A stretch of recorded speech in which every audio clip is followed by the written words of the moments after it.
जब मिस्टर मैकमहन ने arm wrestling contest में जैक गोवेन को हराकर उसका WWE कॉन्ट्रैक्ट जीतने का सपना तोड़ा, तब उन्होंने गोवेन को अपने स्पेशल क्लब में शामिल होने की शर्त पर एक और मौका दिया। लेकिन बॉस, बदले में गोवेन ने उन्हें एक करारा लो ब्लो दे मारा। अब सजा के तौर पर मैकमहन ने गोवेन का मुकाबला 500 पाउंड के बिग शो से एक नो डिस्क्वालिफिकेशन हैंडीकैप मैच में रख दिया, जहां बिग शो की जीत बिल्कुल पक्की लग रही थी। मगर ट्विस्ट देखो, ब्रॉक लेसनर और कर्ट एंगल ने बीच में आकर बिग शो के ऐसा धो दिया कि गोवेन को मूनसॉल्ट मारकर पिनफॉल से शानदार जीत मिल गई और इसी के साथ गोवेन को मिल गया उनका WWE कॉन्ट्रैक्ट। पर कहानी यहाँ खत्म नहीं होती बॉस। जैसे ही उन्होंने दस्तखत किए, मैकमहन ने ऐलान कर दिया कि गोवेन का पहला ऑफिशियल मैच 2003 के वेंजेंस पेपर व्यू में खुद उनके खिलाफ होगा। मैच शुरू होते ही मैकमहन ने तुरंत गोवेन के इकलौते पैर को निशाना बनाया, जिससे पूरे मैच में उनका दबदबा बना रहा। इसके बावजूद गोवेन ने हार नहीं मानी और डटकर मुकाबला किया। हताश होकर मैकमहन ने एक स्टील चेयर उठाई, लेकिन गोवेन ने उसे लात मारकर मैकमहन के चेहरे पर ही दे मारा और उन्हें पस्त कर दिया। गोवेन ने फिर अपना सिग्नेचर कॉर्कस्क्रू मूनसॉल्ट लगाने की कोशिश की, लेकिन मैकमहन आखिरी सेकंड में हट गए और गोवेन को पिन करके जीत हासिल कर ली।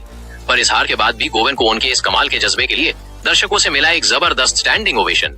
2003 बैकलैश पेपर-व्यू के दौरान जब बिग शो ने रे मिस्टीरियो पर अटैक किया, तो पूरा SmackDown locker room big show की हरकत से थर उठा और गुस्से में आ गया। इसके बाद नए WWE चैंपियन बने ब्रॉक लेसनर ने लॉकर रूम के लीडर की तरह आगे आकर बिग शो को ललकारा। नतीजा ये हुआ कि एक टैग टीम मैच बुक किया गया, लेसनर और क्रिस बेनॉइट वर्सेस बिग शो और ए ट्रेन। लेकिन मैच शुरू होने से पहले ही एक बड़ा ट्विस्ट आया। नंजियो ने लेसनर के सर पर एक थप्पड़ जड़ दिया। गुस्से में लेसनर उसके पीछे भागा, लेकिन ये एक जाल था। FBI के बाकी मेंबर्स ने लेसनर को एक कमरे में लॉक करके फॉकलिफ्ट से रास्ता ब्लॉक कर दिया। अब रिंग में बेनॉइट अकेले पड़ गए थे। बिग शो और ए ट्रेन ने मिलकर बेनॉइट की बुरी तरह धुनाई की। इससे पहले कि वो बेनॉइट को करियर थ्रेटनिंग इंजरी देते, लेसनर किसी तरह वहां से बच निकला और सीधे रिंग में आकर ए ट्रेन को एक खुंखार F5 लगा दिया। लेकिन इसी डिस्ट्रैक्शन का फायदा उठाकर बिग शो ने लेसनर को रिंग के बीचों बीच एक जोरदार चोक स्लैम देकर शो को खत्म किया। अब इस दुश्मनी को हमेशा के लिए खत्म करने के लिए जजमेंट डे पेपर व्यू में WWE का सबसे पहला स्ट्रेचर मैच बुक किया गया। मैच की शुरुआत में बिग शो ने अपना दबदबा बनाया और स्ट्रेचर को ही वेपन की तरह यूज करने लगा। जब वो लेसनर को स्ट्रेचर पर लेटाकर फिनिश लाइन के पार नहीं ले जा पाया, तो लेसनर ने कमबैक किया और बिग शो पर टूट पड़ा। लेकिन लेसनर के लिए भी इतने भारी भरकम बिग शो को लाइन के पार ले जाना नामुमकिन लग रहा था। इसीलिए लेसनर अचानक बैकस्टेज गायब हो गया कुछ जुगाड़ ढूंढने। इसी बीच रे मिस्टीरियो ने अचानक आकर बिग शो पर अपना बदला लेने के लिए अटैक कर दिया, पर बिग शो ने उसे आसानी से धर दबोचा। इससे पहले कि बिग शो रे मिस्टीरियो का बुरा हाल करता, बैकस्टेज से एक भयानक आवाज आई।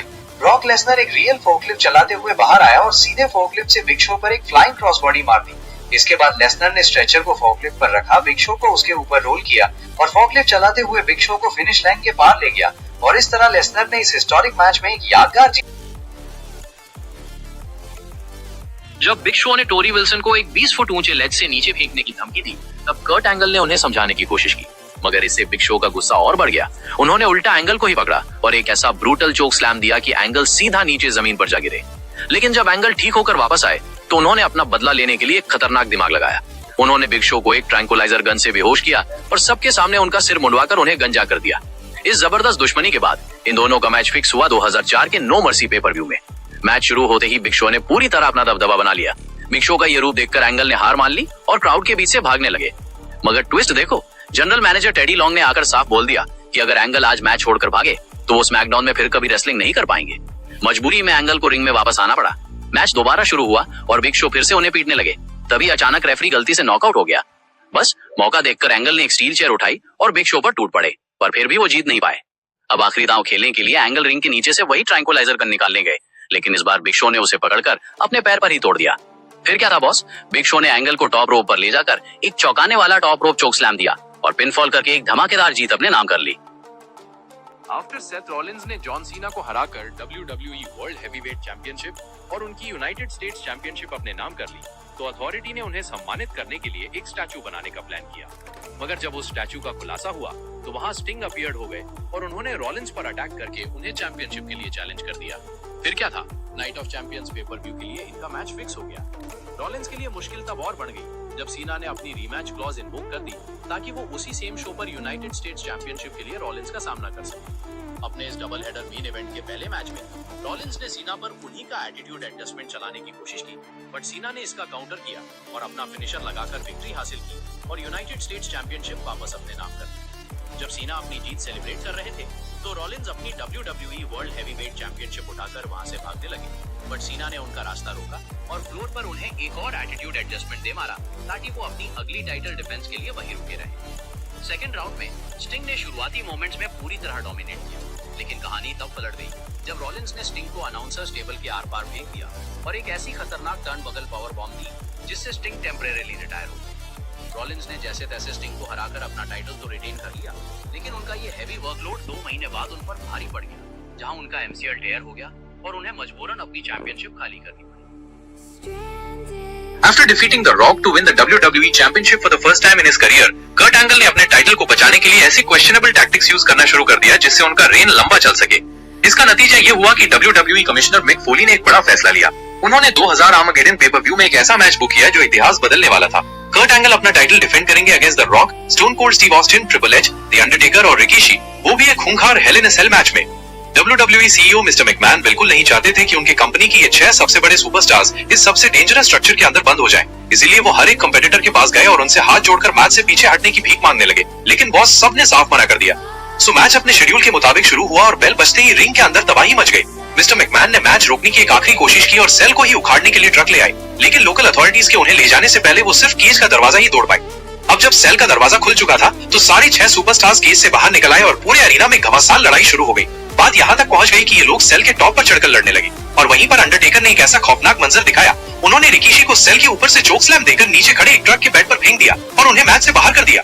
इतने बड़े कलेश, खून खराबे और मेहम के बाद भी कर्ट एंगल ने किसी तरह एक मौका ढूंढ ही लिया और इस तबाही से बचकर अपना WWE चैंपियनशिप टाइटल रिटेन कर लिया। 2011 money in the bank paper-view में जॉन सीना को हराकर टाइटल जीतने के बाद सीएम पंक ने अपना कॉन्ट्रैक्ट खत्म होने दिया, असर्टिंग कि वो WWE चैंपियनशिप को हमेशा के लिए अपने साथ ले जा रहा है। इसके जवाब में विंस मैकमैन ने रॉ के अगले एपिसोड में एक नए चैंपियन का ताज पहनाने के लिए 8 पुरुषों के टूर्नामेंट की घोषणा की। रे मिस्टीरियो और द मिज दोनों फाइनल में पहुंचे, लेकिन इससे पहले कि उनका चैंपियनशिप मैच शुरू हो पाता, विंस मैकमैन ने बीच में आकर जॉन सीना को नौकरी से निकाल दिया। हालांकि इससे पहले कि वो ऐसा कर पाते, ट्रिपल एच ने आकर बताया कि बोर्ड ऑफ डायरेक्टर्स ने मैकमैन को हटा दिया है और वो उनकी जगह लेंगे। अगले हफ्ते रॉ में रे मिस्टीरियो ने द मिज को हराकर WWE चैंपियनशिप जीत ली और एल्बर्टो डेल रियो के कैश इन के प्रयास को भी नाकाम कर दिया। हालांकि ट्रिपल एच ने घोषणा की कि जॉन सीना अब भी एक टाइटल रीमैच के हकदार है, इसलिए मिस्टीरियो को उसी रात सीना के खिलाफ अपनी पहली टाइटल डिफेंस ही करनी पड़ी। एक कड़े मुकाबले में सीना विजयी हुए और उन्होंने WWE चैंपियनशिप फिर से हासिल कर ली, लेकिन मैच के तुरंत बाद पंक अपने टाइटल बेल्ट के साथ WWE में लौट आए, जिससे ये विवाद शुरू हो गया कि असली चैंपियन कौन है। समर स्लैम के लिए एक टाइटल मैच शेड्यूल किया गया जहां ट्रिपल एच को स्पेशल गेस्ट रेफरी बनाया गया ताकि निर्विवाद चैंपियन का फैसला हो सके। एक कड़े मुकाबले के बाद पंक विजयी हुए जब ट्रिपल एच अनजाने में सीना के पैर को बॉटम रोप पर रखने से चूक गए, लेकिन जब पंक जश्न मना रहे थे तभी केविन नैश ने 8 साल में पहली बार अपनी उपस्थिति दर्ज कराते हुए पंक पर हमला किया, जिसके बाद अल्बर्टो डेल रियो ने अपना money in the bank contract cash in करके पंक को हरा दिया और नए WWE चैंपियन बन गए। मिस्टर मैकमैन को बरीड अलाइव मैच जिताने के लिए केन ने अंडरटेकर को टनों मिट्टी के नीचे दफना दिया। फिर फ्यूनरल पर केन ने यूलोजी देते हुए कहा कि अंडरटेकर बहुत पहले ही मर चुका था जब उसने अपनी डार्क साइड को छोड़ा और वो खुश था कि वो हमेशा के लिए चला गया। अब केन का नेक्स्ट गोल वर्ल्ड हैवीवेट चैंपियन बनना था, इसीलिए नया नंबर 1 कंटेंडर बनने के लिए उसने 2004 रॉयल रंबल में एंट्री ली। लेकिन मैच के दौरान अंडरटेकर का सिग्नेचर म्यूजिक बजा, जिससे केन डिस्ट्रैक्ट हो गया और बुकर टी ने उसे एलिमिनेट कर दिया। केन इंसिस्ट करता रहा कि अंडरटेकर मर चुका है और उसने अंडरटेकर को चैलेंज किया कि अगर वो जिंदा है तो रेसलमेनिया 20 में मैच लड़कर प्रूव करे। अंडरटेकर ने रिंग को वायलेंटली शेक करके चैलेंज एक्सेप्ट किया। जब रेसलमेनिया में अंडरटेकर की एंट्री का टाइम आया तो वो अकेला नहीं था, उसके साथ उसके ड्रूइड्स और फॉर्मर मैनेजर पॉल बेरर भी थे। किंग को अब भी अपनी आंखों पर बिलीव नहीं हो रहा था। फिर अंडरटेकर ने प्रूव किया कि वो कोई गोस्ट नहीं है और मैच शुरू हो गया। दोनों के बीच बवाल ब्रॉल हुआ जब तक केन ने अंडरटेकर को चोक स्लैम नहीं दे दिया, लेकिन अंडरटेकर तुरंत सिटअप करके खड़ा हो गया और अपने चोक स्लैम और टूमस्टोन पाइल ड्राइवर से रिटेलिएट करके मैच। आफ्टर एज ने अंडरटेकर को उनके सिग्नेचर टेबल्स, लैडर्स और चेयर्स मैच में हराकर WWE छोड़ने पर मजबूर कर दिया, तो उन्होंने इस कामयाबी का जश्न मनाने के लिए अपनी फियांसे विकी गरेरो से शादी करने का फैसला किया। मगर उनकी शादी के दौरान ट्रिपल एच ने सबके सामने एक बड़ा खुलासा कर दिया कि एज का विकी गरेरो की वेडिंग प्लानर के साथ अफेयर चल रहा था। गुस्से में आकर विकी ने सजा के तौर पर अंडरटेकर को वापस बुला लिया ताकि वो समर स्लैम में एज का सामना हेल इन अ सेल मैच में करे। मैच शुरू होते ही एज ने फायदा उठाने के लिए अपने सिग्नेचर TLC वेपन्स का इस्तेमाल किया और अंडरटेकर को सेल की दीवार पर एक ऐसा स्पीयर मारा कि दोनों लड़ते लड़ते रिंग साइड पर आ गए। वहां एज ने अनाउंसर्स टेबल पर अंडरटेकर को एक और स्पीयर मारा, लेकिन ये जीत के लिए काफी नहीं था। इसके बाद एज ने अंडरटेकर पर ओल्ड स्कूल लगाने की कोशिश की, लेकिन अंडरटेकर ने इसका काउंटर किया और एज को 2 टेबल्स के आर पार फेंक दिया। यहाँ से अंडरटेकर ने मैच में अपने वेपन्स निकाले, पूरा दबदबा बनाया और अपना सिग्नेचर टूमस्टोन पाइल ड्राइवर मारकर मैच जीत लिया। जब अंडरटेकर बैकस्टेज जा रहे थे, उन्होंने टाइटनट्रॉन पर देखा कि एज अभी भी हिलडुल रहे हैं। एज को हमेशा के लिए खत्म करने के लिए अंडरटेकर वापस रिंग में आए और उन्होंने एज को सीधा नरक में चोक स्लैम दे दिया। केन को मास्क रिमूव करने के बाद पूरी दुनिया के सामने आना पड़ा तो वो मेंटली पूरी तरह स्नैप हो गया।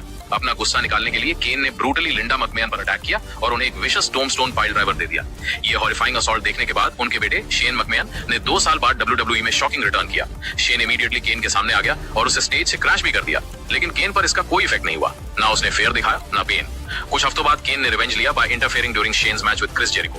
दोनों की फाइट बैक स्टेज तक चली गई, जहां शेन को अपर हैंड मिल गया और उसने केन को एक फ्लेमिंग डंपस्टर के अंदर ट्रैप करके जिंदा जलाने की कोशिश की, बट समहाउ केन बच गया। नेक्स्ट वीक रॉ पर केन वापस आ गया और उसने शेन पर और भी ब्रूटल अटैक कर दिया। दोनों की राइवलरी इतनी वायलेंट और पर्सनल हो गई कि WWE ने 2003 अनफॉरगिवन पे-पर-व्यू के लिए उनके बीच एक last man standing match officially book कर दिया।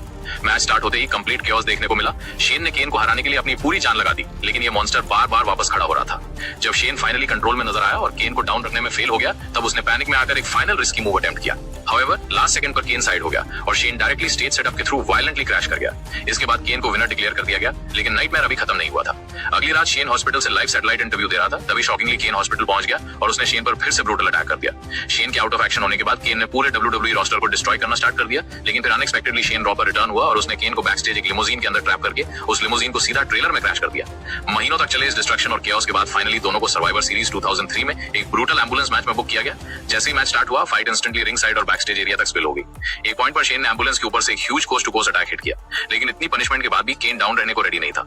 फाइनली केन को ओपनिंग मिल गई, उसने शेन को पकड़ा और कंक्रीट फ्लोर पर एक devastating tombstone pile driver hit कर दिया। शेन कंप्लीटली अनकॉन्शियस हो गया। केन ने शेन को एम्बुलेंस के अंदर लोड किया और ऑफिशियली मैच जीत लिया। दोस्तों, WWE हिस्ट्री की एक ऐसी दुश्मनी जिसने फैंस का दिल दहला दिया, वो साल था 2012। रेसलमेनिया 28 के मेन इवेंट में द रॉक से गंदी हार के बाद सीना टूटे हुए थे। वो स्पोर्ट्समैनशिप दिखाने आए थे, द रॉक को कांग्रेचुलेट करने बुलाया, पर तभी एंट्री हुई उस दरिंदे की जिसे WWE का सबसे खतरनाक एथलीट कहा जाता है, द बीस्ट ब्रॉक लेसनर। पूरा 8 साल बाद लेसनर वापस आए और उन्होंने सीना को हाथ का धोखा देकर खौफनाक F5 दे मारा। सीना की वही इंसल्ट उनको खून में आग बन गई। अगले ही हफ्ते सीना ने डायरेक्ट लेसनर के मुंह पर थप्पड़ जड़ दिया। उसके बाद जो घमासान हुआ, उसे रोकने के लिए पूरा लॉकर रूम खाली हो गया।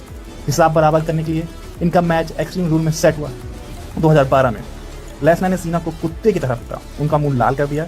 ऐसा लग रहा था सीना अब नहीं बचेंगे। लेसनर ने F5 देने वाला था, पर रेफरी आउट हो गया। दूसरा रेफरी आया, सीना ने किक आउट कर दिया। पागल होकर लेसनर ने दूसरे रेफरी को भी धो दिया। उसी मैच में आगे चलकर सीना ने एक स्टील चैन का इस्तेमाल किया, जिसने लेसनर के सर पर चोट लग गई और खून निकलने लगा। लेकिन फिर एक गलती लेसनर की जंप की वजह से लेसनर फंस गया और सीना को मौका मिल गया। सीना ने पूरी जान लगाकर स्टील स्टेप पर लेसनर को एटीट्यूड एडजस्टमेंट मार दिया और पिन करके वो मैच जीत गया।